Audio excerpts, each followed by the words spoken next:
وعلى آله وأصحابه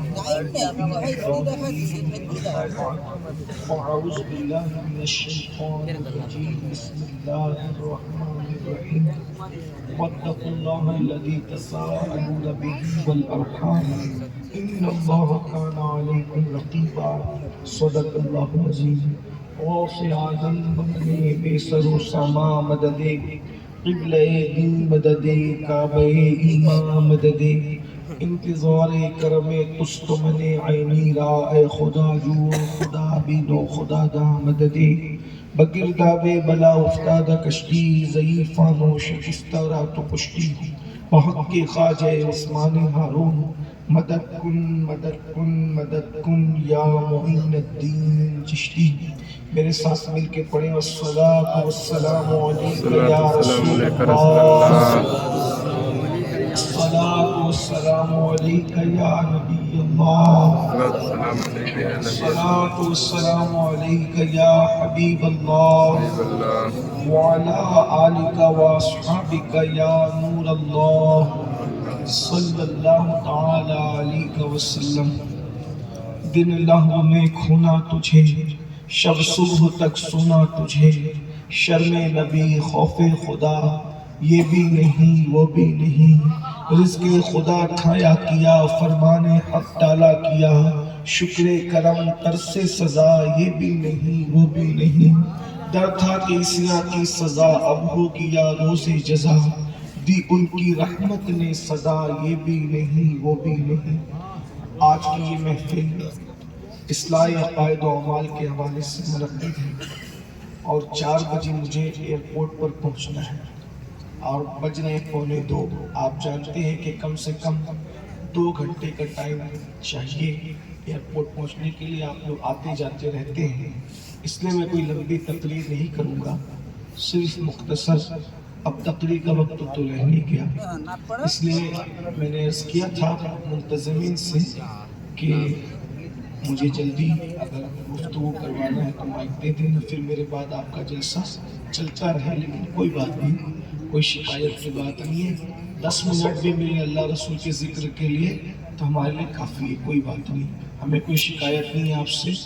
بس ایک ہی بات عرض کر کے اپنی بات میں مکمل کروں گا کہ ہم لوگ سب کی خواہش اور کوشش یہ ہے کہ ہم سب جنت میں جانا چاہتے ہیں، ہر مسلمان کی تمنا یہ ہے کہ وہ جنت میں جائے اور سب جنتی بن جائے۔ میرے پیارے آقا صلی اللہ علیہ وسلم کے پیارے دیوانوں، صحابہ کرام میں سے کسی نے عرض کیا یا رسول اللہ صلی اللہ علیہ وسلم، حضور یہ بتائیں کہ اللہ ہمیں نظر تو نہیں آتا، اللہ ہم سے راضی ہے یا ناراض ہے، ہم کس طریقے سے معلوم کریں کہ اللہ ہم سے خوش ہے یا ناراض ہے؟ تو اللہ کے رسول علیہ السلام نے فرمایا اے میرے صحابی، گھر جاؤ اور جا کر کے دیکھو، اگر تمہارے ماں باپ تم سے راضی ہے سمجھ لو کہ اللہ بھی تم سے راضی ہے، اور تمہارے ماں باپ تم سے ناراض ہے تو سمجھ جاؤ کہ اللہ بھی تم سے ناراض ہے۔ اب آپ مجھے بتائیے، ہمارے گھر میں جنت ہے، ہم اس کی کوئی اہمیت نہیں، کوئی قدر نہیں کرتے، کوئی ماں باپ کو ڈانٹ رہا ہے، کوئی ماں باپ کو گالی دے رہا ہے، کوئی ماں باپ کو گھر سے نکال رہا ہے، جلسے میں رات بھر بیٹھتے ہو، ایسے کروڑوں جلسے میں بیٹھو گے تو بھی جنت نہیں ملے گی، پوری زندگی تہجد پڑھو گے، اشراق پڑھو گے، نمازیں پڑھو گے، روزے رکھو گے، ہر سال حج کرو گے تو بھی جنت نہیں ملے گی۔ حتیٰ کہ اللہ کے رسول علیہ السلام نے یہاں تک فرمایا اگر تم شہید ہو گئے، اگر تم شہید ہو گئے تو بھی جنت نہیں ملے گی جب تک تمہارے ماں باپ تم سے راضی نہ ہو۔ شہید کو بھی جنت نہیں ملنے والی، حالانکہ وہ شہید ہوا ہے، سب سے بڑا مرتبہ شہید کا ہے کہ وہ اللہ کی راہ میں اپنی جان قربان کر دیتا ہے، لیکن پھر بھی اس کو بھی جنت نہیں ملے گی جب تک اس کے ماں باپ اس سے راضی نہ ہو۔ البتہ وہ شہید ہوا ہے، جہنم میں بھی نہیں جائے گا، جنت اور جہنم کے درمیان ایک مقام ہے جس کو آراف کہتے ہیں، اس مقام میں رکھا جائے گا۔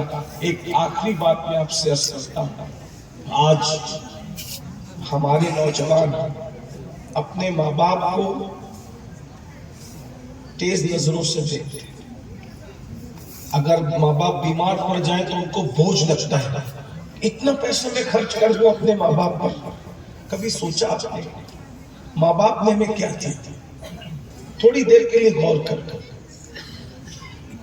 اگر یہ میری 10 منٹ کی تقریر پر بھی آپ غور کر لو گے تو اللہ کرے آپ کو سمجھنے کا اور کچھ سوچنے کا موقع ملے گا. تھوڑی دیر سوچئے کہ ماں باپ نے ہمیں کیا دیا، ماں نے ہمیں کیا دیا، باپ نے ہمیں کیا دیا. ہم ماں باپ پر چند سو چند ہزار روپے ان کے بیمار پڑنے کے بعد خرچہ کرنے پر سوچتے ہیں، لیکن یہی ماں باپ تھے جب ہم بیمار پڑتے تھے تو ڈاکٹر کو کہتے تھے ڈاکٹر جتنا لگے گا خرچے کی فکر مت کرنا، میں اپنے گھر کی جائیداد اپنے جو چیز بیچ سکتا ہوں بیچوں گا، لیکن میرے بچے کی جان بچا دو. ماں باپ ہم پر بے دریغ خرچ کرتے تھے، بے حساب خرچ کرتے تھے، اور ہم اپنے ماں باپ پر خرچ کرنے کے لیے سوچتے ہیں. آپ کو بتاؤں ایک دن وہ وقت آئے گا جب یہ نعمت جسے ماں باپ کی نعمت کہتے ہیں ہماری نظروں سے اوجھل ہو جائے گی. اس وقت ہم تلاش کریں گے خدمت کے لیے، مگر یہ چہرے نہیں ملنے والے. آج ان کی خدمت کرو، آج ان کی عزت کرو. میرے بھائیوں، کسی خوبصورت چہرے کو بھی دیکھ کر تمہیں ہمیں وہ ثواب نہیں ملتا جتنا ثواب ماں باپ کو دیکھنے پہ ملتا ہے. یہ جھرری پڑے ہوئے سیدھے سادے چہروں کو جو ماں باپ کے چہرے ہیں کیا ملتا ہے؟ تو اللہ کے رسول علیہ السلام نے فرمایا جو فرما بردار اولاد اپنے ماں باپ کے چہرے کو محبت سے تکتی ہے اللہ انہیں مقبول حج کا ثواب عطا فرماتا ہے. یعنی اگر آپ نے ایک دن میں 10 مرتبہ ماں باپ کو پیار سے دیکھا تو آپ کو 10 مقبول حج کا ثواب، 100 مرتبہ دیکھا 100 مقبول حج کا ثواب. لیکن بڑی معذرت کے ساتھ آج آپ لوگ اپنے آپ میں ڈوب کر خود سوچو کہ کیا کرتے ہو ماں باپ کے ساتھ. دوستوں کے ساتھ پارٹی میں جاؤ گے، پکنک پہ جاؤ گے، کہیں جاؤ گے تو ہر دوست جیب میں ہاتھ ڈالے گا، میں پیسے دوں گا، میں پیسے دوں گا، میں پیسے دوں گا. لیکن جب ماں باپ کو بیمار پڑنے کے بعد دوا کھانے کا بل دینے کی باری آتی ہے تو بھائی آپس میں لڑتے ہیں، تو پیسہ دے، تو پیسہ دے. یاد رکھیے ماں باپ پہ خرچ کرنے میں جتنا ثواب ملتا ہے اتنا ثواب کسی پہ خرچ کرنے میں نہیں ملتا. اس لیے اپنے ماں باپ پہ خرچ کرو. مسجد بنانے سے زیادہ ثواب ماں باپ پہ خرچہ کرنے پر ہے. مدرسہ بنانے سے زیادہ ثواب ماں باپ پہ خرچہ کرنے پر ہے. سب سے زیادہ اگر آپ کو اجر ملے گا خرچ کرنے پر تو ماں باپ پہ خرچ کرنے کو ملے گا.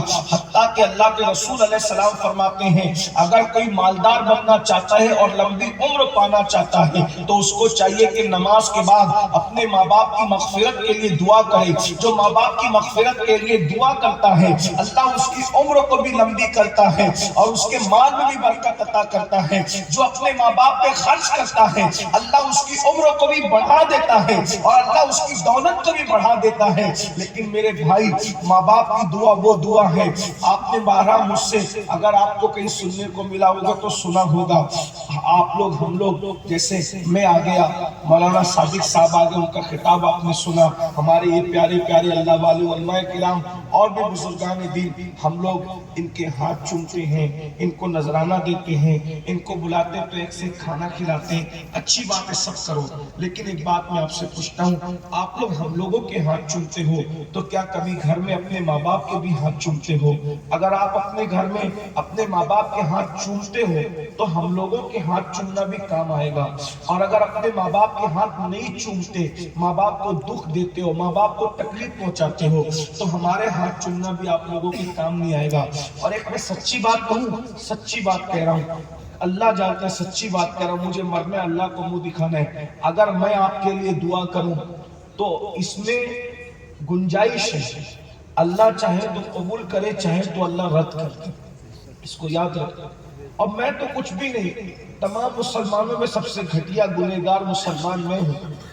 اگر کوئی ولی بھی آپ کے لیے دعا کرے نا، ولی، یہ علماء کرام موجود ہیں، تو اللہ اللہ اللہ بے نیاز ہے.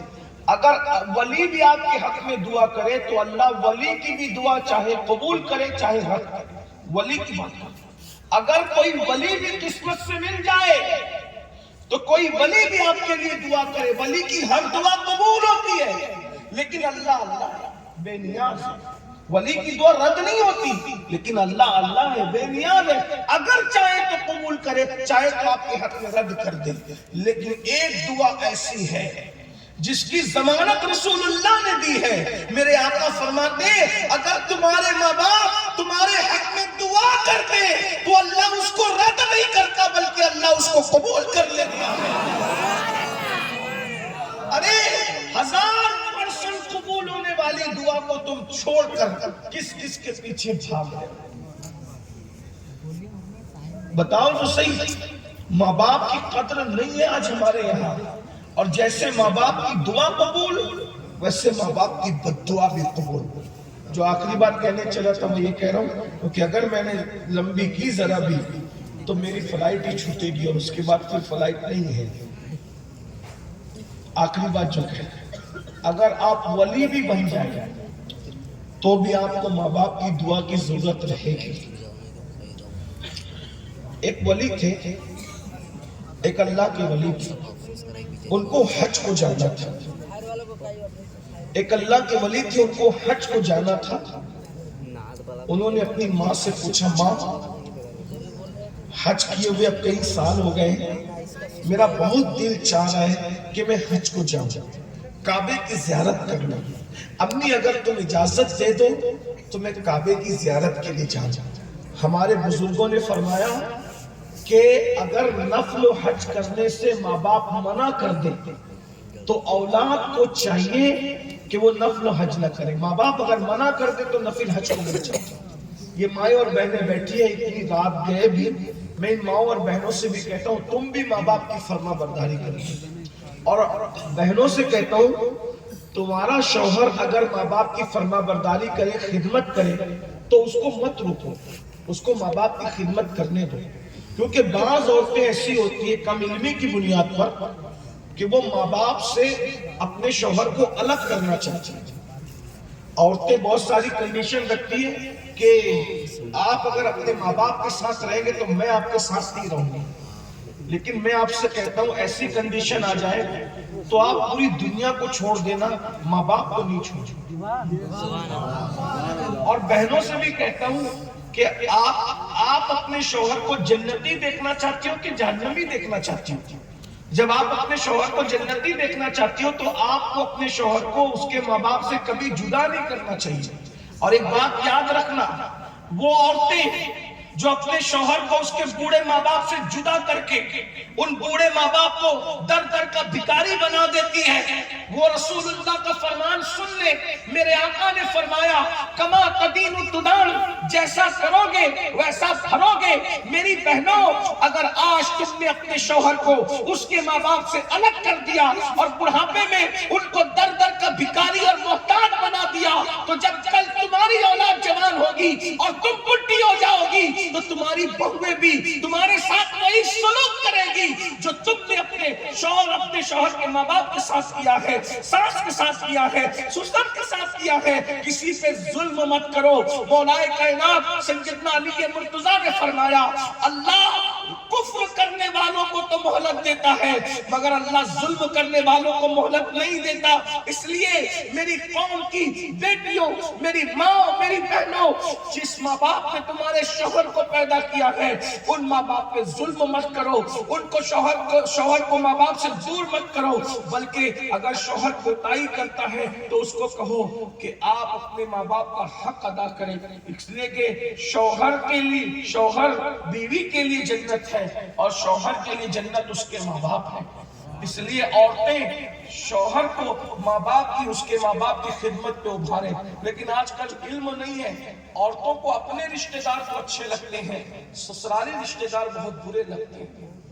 شوہر جب اس کی بہن کی خدمت کرتا ہے تو عورت لڑتی ہے، بیوی لڑتی ہے شوہر سے۔ ایسا نہ کرو، تم اپنے شوہر کو جہنمی نہ بناؤ۔ جس کا جو حق ہے دے دو۔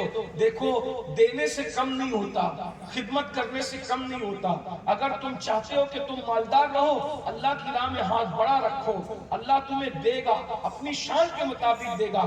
تم اللہ کے بندوں کو اپنی حیثیت کے مطابق دو گے، اللہ تمہیں اپنی شان کے مطابق دے گا۔ تو بہرحال وہ ولی تھے، انہوں نے کہا امی میں حج کو جانا چاہتا ہوں۔ ان کی ماں نے کہا بیٹا بیٹا میں بوڑھی ہو گئی ہوں اور تیرے سوا میرا کوئی نہیں ہے، میرا خدمت کرنے والا کوئی نہیں ہے، اس لیے میرے بیٹے تو حج کو مت جا اس سال، ورنہ میری خدمت کون کرے گا۔ اس ولی نے سوچا میں کوئی ناچ گانے کے لیے گناہ کے لیے تھوڑی جا رہا ہوں، میں تو حج کے لیے جا رہا ہوں۔ ماں کے منع کرنے کے بعد بھی انہوں نے سامان تیار کیا اور سامان تیار کرنے کے بعد حج کو نکل گئے۔ طریقہ یہ اختیار کیا میں دن کو سفر کروں گا، رات بھر نفل پڑھوں گا، اس طرح حج کو جاؤں گا۔ اللہ اکبر، یاد رکھنا نفل پڑھنے سے بھی بہتر ماں باپ کی خدمت ہے، بلکہ ہمارے بزرگوں نے یہاں تک کہا اگر تم نفل نماز پڑھ رہے ہو اور تمہارے ماں باپ کو معلوم ہے کہ تم نفل پڑھ رہے ہو اور ماں باپ کو تمہاری ضرورت پیش آ جائے اور ماں باپ تم کو آواز دے تو نفل نماز چھوڑ کر ماں باپ کی خدمت کرو، کیونکہ نفل نماز سے بہتر ماں باپ کی خدمت ہے، نفل نماز سے افضل ماں باپ کی خدمت ہے۔ آپ نے کیا سمجھا ہے بھائیوں ماں باپ کی خدمت کو؟ سیدنا اویس کرنی نے ماں کی خدمت کے لیے رسول اللہ کی زیارت کے لیے نہیں گئے، مدینہ منورہ ماں کی حیاتی میں نہیں گئے۔ یہ سوچو کیا ماں ہے، ماں باپ کی عظمت کیا ہے۔ اللہ اکبر، وہ بزرگ نے سوچا میں گناہ کے راستے میں تو نہیں جا رہا ہوں، میں برائی کے راستے میں تو نہیں جا رہا ہوں، میں تو حج کے لیے جا رہا ہوں۔ تو ماں نے منع کر دیا، پھر بھی نکل گئے۔ رات ہوئی، دن کو ماں کو یوں لگا بیٹا کہیں گیا ہوگا، رات ہوئی ماں کو بیٹے کی حاجت ہوئی، ماں نے پکارا بیٹا کہاں ہو، آواز نہیں آئی۔ تو ماں نے اللہ اکبر کا اچھا تو چلا گیا، اور اس کے بعد ماں نے کہا میری اجازت کے بغیر چلا گیا، میرے منع کیے بغیر چلا گیا۔ پھر ماں تو ماں ہوتی ہے، جو جتنی محبت کرتا ہے اس کا دل اتنا نازک ہوتا ہے۔ ماں نے آسمان کی طرف دیکھا اور ایک آہ بھر کر کے کہا مولا میرے منع کرنے کے بعد بھی چلا گیا، میری اجازت کے بغیر چلا گیا۔ ایک ماں کی بد دعا ہے، جب میرے بولے بغیر گیا ہے اب وہ کعبے تک پہنچنے نہیں چاہیے، منع کرنے کے بعد بھی گیا ہے، کعبے تک پہنچنے نہیں چاہیے، کعبے کے لیے مجھے چھوڑ کر کے گیا، اب اس کو کبھی کعبے کا دیدار نصیب نہ ہو۔ یاد رکھیے ماں کی دعا بھی فوراً قبول ہوتی ہے، ماں کی بد دعا بھی فوراً قبول ہوتی ہے، اس لیے اپنی اولاد کو ماں باپ کبھی بد دعا نہ دیا کریں۔ اللہ اکبر، ان کو برباد ہونے کی دعا کی بجائے ان کے سدھرنے کی دعا کرو، ان کے سنورنے کی دعا کرو، ان کی ہدایت کی دعا کرو۔ ماں اولاد کے لیے کبھی بد دعا مت کرنا۔ اللہ اکبر، ماں کی زبان سے جملے نکل گئے میرے منع کرنے کے بعد بھی گیا، کعبے تک پہنچنے نہ پائے۔ اللہ اکبر، رات تھی، رات کے وقت وہ بزرگ بازو کے دیہات پہنچے تھے اور مسجد کے اندر نفل نماز پڑھ رہے تھے، ایسے میں گاؤں میں چور آ گئے، اور چور آئے تو کوئی ہوشیار ہو گیا، اس نے چلانا شروع کیا چور چور چور، تو پورا گاؤں بیداروں کے چوروں کے پیچھے بھاگا۔ چور مسجد کی گلی میں گھسے اور پتہ نہیں کہاں چھپ گئے، لوگوں کو یہ لگا کہ مسجد کے اندر گھسے چور۔ وہ مسجد میں گئے تو دیکھا چراغ جلا کر ایک شخص سجدے میں رو رہا ہے، اللہ سے کہہ رہا ہے میری مغفرت کر دے، میری مغفرت کر دے، میری مغفرت۔ انہوں نے سوچا یہی چور ہے، اٹھایا، خوب مارا، خوب پیٹا اور اس کے بعد جیل میں جمع کر دیا۔ صبح ہوئی، قاضی کو بولا کہ ایک شخص چوری کرتا ہے، پکڑا جاتا ہے تو پکڑانے کے خوف سے مسجد میں گھس کے سجدے کو بدنام کرتا ہے، اس کی سزا کیا ہے؟ قاضی نے کہا اس ظالم کے ہاتھ بھی کاٹو، پیر بھی کاٹو، آنکھ نکال لو۔ ہاتھ کاٹے، پیر کاٹے، آنکھ نکالی تو قاضی نے اعلان کیا لوگو یہ اس چور کی سزا ہے جو چوری کرتا ہے اور پکڑا جاتا ہے تو مسجد میں گھس کے سجدہ کرتا ہے اور سجدے کو بدنام کرتا ہے۔ اس بزرگ نے روتے ہوئے قاضی سے کہا قاضی صاحب یہ اعلان مت کرو، میں جو کہتا ہوں وہ اعلان کرو۔ قاضی نے کہا کیا ہے؟ کہا کہ یہ اعلان کرو یہ اس حاجی کی سزا ہے جو ماں کے منع کرنے کے بعد بھی حج کو جا رہا تھا، اللہ نے اس کا یہ انجام کر دیا، کوئی ماں کی نافرمانی کر کے بھی حج کو نہ جائے۔ لوگوں نے پوچھا کون ہو تم؟ بتایا میں وہ، ارے یہ تو ہمارے گاؤں کے بازو والے گاؤں کے بہت بڑے ولی ہیں، بہت بڑے بزرگ ہیں، ہم نے کیا کر دیا؟ پھر انہوں نے پوری داستان بتائی کہ میری ماں نے منع کیا تھا پھر بھی میں نکلا، شاید یہ ماں کی بد دعا کا نتیجہ ہے کہ میرے ساتھ یہ سلوک کرا، ہاتھ بھی کاٹ دیے، پیر بھی کاٹ دیے، آنکھیں بھی نکال دی۔ تو لوگوں نے کہا اگر اس گاؤں والوں کو پتہ چل گیا وہ ہمارے گاؤں کی اینٹ سے اینٹ بجا دیں گے۔ انہوں نے رات کا انتظار کیا اور چپکے سے اس بزرگ کو لے جا کر کے اسی گاؤں میں ڈال دیا۔ اب ان کو تو بھوک لگی ہوئی تھی، انہوں نے آواز دی ہے کوئی مجھے کھانا کھلانے والا۔ اس وقت تو ان کی ماں کو احساس ہو گیا میں نے مولا بد دعا تو دے دی لیکن میرا بچہ مجھے ملا دے، ماں تو مائی ہوتی ہے، میں نے بد دعا تو کل دے دی میرا بچہ مجھے ملا دے۔ اتنا کہا تو آواز آئی ہے کوئی مجھے کھانا کھلانے والا۔ انہوں نے سوچا چلو میں کسی فقیر کو کھانا کھلا دوں، آدھی رات ہو گئی۔ کہا او فقیر او بھکاری ہاتھ پھیلا تاکہ میں تجھے بھیک دوں۔ اس میں آواز آئی کہ مائی میرے ہاتھ کٹے ہوئے ہیں۔ کہا چل کیا میں تیری جھولی میں ڈال دوں؟ تو کہا میرے پیر بھی کٹے ہوئے ہیں۔ کہا میں نامحرم کے سامنے نہیں آ سکتی۔ کہا میری آنکھیں بھی کٹی ہوئی ہیں۔ جیسے وہ مائی کھانا لے کے باہر آئی دیکھا یہ تو میرا بچہ میرا خود کا بیٹا ہے، چیخ مار دی۔ کہا بیٹا یہ تیرے ساتھ کیا سلوک ہوا؟ کہا ماں تیری اجازت کے بغیر حج کو جا رہا تھا، ہاتھ بھی کٹے پیر بھی کٹے، اندھا ہو گیا۔ ماں نے یہ حال بیٹے کا دیکھ نہ سکی، اللہ سے دعا کیا مولا میرا بیٹا بھی کیسے جیے گا اور میں اس کے دکھ میں کیسے جیوں گی، مجھے بھی دنیا سے اٹھا لے اس کو بھی دنیا سے اٹھا لے تاکہ نہ اس کا غم رہے نہ میرا غم رہے۔ بس یہ دعا کرنا تھی۔ ان کا بھی انتقال ہو گیا، اس کا بھی انتقال ہو گیا۔ دیکھو ولی ہو کر ماں کی نافرمانی کی تو کیا انجام ہوا۔ اب ہم لوگ کیا کرتے ہیں، گنہگار ہے سیاکار ہے پھر بھی ماں باپ کی نافرمانی کرتے ہیں۔ میں اپنی پسند کی شادی کروں گا تو کروں گا، ماں باپ ناراض ہو تو ہوتے رہے، میں یہ کروں گا تو دیکھو ماں باپ بوڑھے ہو جائیں۔ میں جانتا ہوں کہ بھولے بھالے دیہاتی ماں باپوں کو بہت کچھ سمجھ نہیں ہوتی، مگر جب وہ کوئی بات کہے ان کو جھڑکیے مت، ان کو پیار سے سمجھائیے، ان کو کنوینس کرنے کی کوشش کیجیے، ان کو دکھ مت دیجیے۔ سرکار غریب نواز نے فرمایا، حدیث پاک میں آتا ہے کہ لوگ پہاڑوں جیسی نیکیاں قیامت میں لائیں گے، ان کے نامہ اعمال میزان پہ رکھے جائیں گے تو ان کے نامہ اعمال میزان پہ رکھنے کی وجہ سے پورا میزان اللہ کا ترازو بھر جائے گا۔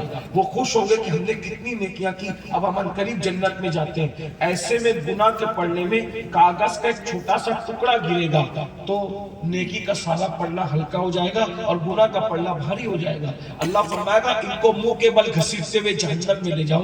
وہ کہیں گے مولا ہم نے تو بہت نیکیاں کی تھی، پورا میزان نیکیوں سے تیرا ترازو ہم نے بھر دیا، اب یہ چھوٹے سے کاغذ کے ٹکڑے میں کیا لکھا ہے کہ ہماری ساری زندگی کی نیکی ہلکی ہو گئی اور گناہ کا پڑھنا بھاری ہو گیا۔ اللہ فرمائے گا کہ تو نے ایک مرتبہ چلا کر اپنی ماں سے یا اپنے باپ سے بات کیا تھا، وہ ایک گناہ اس پڑھنے کے اندر ہم نے رکھ دیا، اس ایک گناہ کی وجہ سے تیری ساری زندگی کی نیکی ہلکی ہو گئی۔ ایک بار چلا کے ماں باپ سے بات کرنے کا یہ گناہ ہے کہ ساری نیکیاں زندگی کی ہلکی ہو جاتی ہے۔ لوگ ماں باپ کو ڈانٹتے ہیں، کیا کیا نہیں کہتے، بڈھی کہتے ہیں، ڈوکری ڈوکرا کہتے ہیں، کیا نہیں کہتے۔ اللہ کے بندوں اپنے ماں باپ کے ساتھ اس نے سلوک کرو، وہ ہمیں زبردستی ڈانٹے تو بھی خاموشی سے سن لو، ان کو جواب مت دو، ان کے سامنے قرآن کہتا ہے فَلَا تَقُلْ لَهُمَا اُفٍّ وَلَا تَنْهَرْهُمَا، ان کے سامنے اوف بھی مت کرو، کچھ مت کرو، وہ گالی دے تو سن لو، ڈانٹے تو سن لو، جب غصہ ان کا ٹھنڈا ہو جائے تو ان کو لپٹ کر کہو بات ایسی نہیں ایسی تھی، تو ان کو خود احساس ہو جائے گا کہ ہم غلطی پر تھے۔ لیکن ان کو ڈانٹنا نہیں، ان کو بڑی آنکھیں کر کے نہیں دیکھنا، ان کے سامنے ان کی بے عزتی نہیں کرنا، ان کے ہاتھ چومو، ان کے پیر چومو، ان کو کھلاؤ پلاؤ، ان کو خوش رکھو۔ یاد رکھیے انہوں نے اپنی ہر خوشی ہماری خوشی کے لیے قربان کر دی، اب ہم بھی جوان ہونے کے بعد ان کے لیے اپنی ہر خوشی کو قربان کریں۔ جو ماں باپ کی دعا لے لے وہ کائنات کا سب سے مالدار انسان ہے میری نگاہ میں، اور جس کے دامن میں ماں باپ کی دعا نہیں ہے اس کے پاس کچھ بھی نہیں ہے، وہ آج نہیں تو کل ضرور برباد ہوگا۔ جس کے پاس ماں باپ کی دعا نہیں ہے، ہم بہت کچھ کرتے ہیں ماں باپ کے لیے کچھ نہیں کرتے۔ میں یہ نہیں کہتا پیر صاحب کی علماء کی خدمت نہیں کرو، لیکن آپ سے پوچھتا ہوں پیر صاحب کو بلاتے ہو، مرغی بنا کے کھلاتے ہو، کیا کبھی آپ نے اپنے ماں باپ کو کہا ہے کہ آج میں آپ کے لیے کھانا بنواؤں گا، آپ بتاؤ آپ کی پسند کیا ہے، اور پھر پہلے آپ کھائیں گے پھر آپ کے صدقے میں پورا گھر کھائے گا؟ کبھی آپ نے یہ اعزاز کیا ہے اپنے ماں باپ کا؟ نہیں کیا ہے۔ ہم ماں باپ کی خیریت بھی نہیں پوچھتے، رات کو گھر آتے ماں باپ کے پیر دباؤ، اس لیے کہ غریب نواز سرکار فرماتے ہیں ہزاروں سال کی محنتیں وہاں نہیں پہنچاتی جہاں ماں باپ کی دعا پہنچاتی ہے۔ اس لیے اگر کچھ بننا ہے تو ماں باپ کی دعا لینا سیکھو، اور دعا خدمت کر کے لو۔ باتیں بہت سی کرنے کی تھی، لیکن اگر میں کچھ بات کروں گا تو میری فلائٹ چھوٹ جائے گی، اس لیے میں جانا چاہتا ہوں۔ پروگرام جاری رہے گا، آپ مت اٹھیے گا، مجھے جانے دیجیے گا، کیونکہ مجھے پہنچنا ہے وقت پر، اور آگے کا پروگرام جو ناظم صاحب ہمارے چلائیں گے آپ اس کو سنتے رہیے۔